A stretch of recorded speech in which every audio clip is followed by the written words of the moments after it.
Hello, I'm Sébastien Henin from the National Investor. We are in Dubai for the MENA Fund Forum, and I am with Tariq Qaqish from Elmol Capital. Would you mind to share with us your views regarding the challenges for the asset management industry in the MENA region?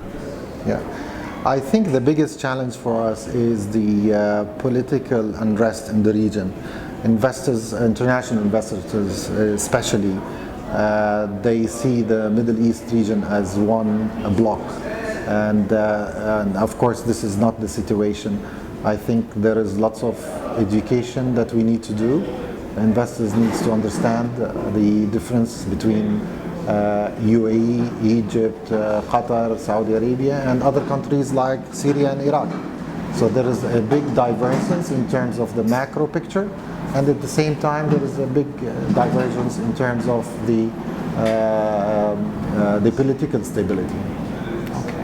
When you say that there are some differences, I mean, how different are these MENA markets compared to both frontier and emerging markets? Among MENA there is a big difference. So you can see Yemen, which is in the MENA region, which the GDP per capita is below $1,000. At the same time you can see Qatar, which has the highest GDP per capita, which is around $80,000 per capita according to 2013 numbers. So the difference is big.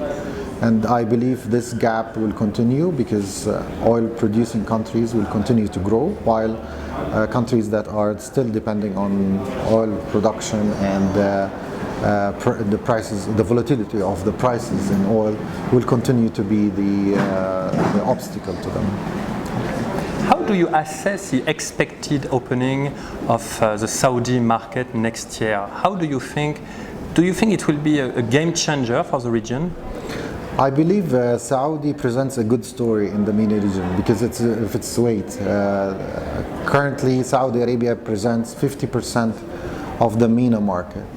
I believe the opening up will create a new opportunity to the MENA region, not only for Saudi Arabia.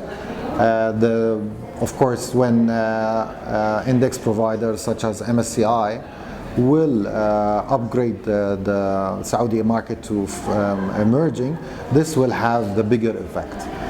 If you look at Indonesia as an example, when it was upgraded from frontier to emerging markets, the volume increased by 12 times. In the UAE, we saw that trading volume has jumped 3-4 times already. So Saudi Arabia is a major country, and I think it will have a huge effect on it.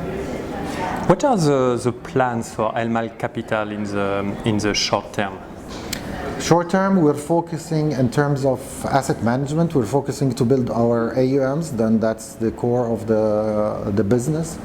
Of course, at the same time, trying to establishing new products and new mandates to fit the themes that is happening in the region, such as the Expo in Dubai and the UAE, maybe infrastructure themes in Saudi Arabia. Saudi is spending around $500 billion in the coming few years. So those themes that we are focusing on. In terms of other business units, investment banking, brokerage, we're still growing those units, and I think our investment banking is working on lots of deals in the UAE. Tariq, thank you very much for your time. Thank you, Sebastian. Thank you.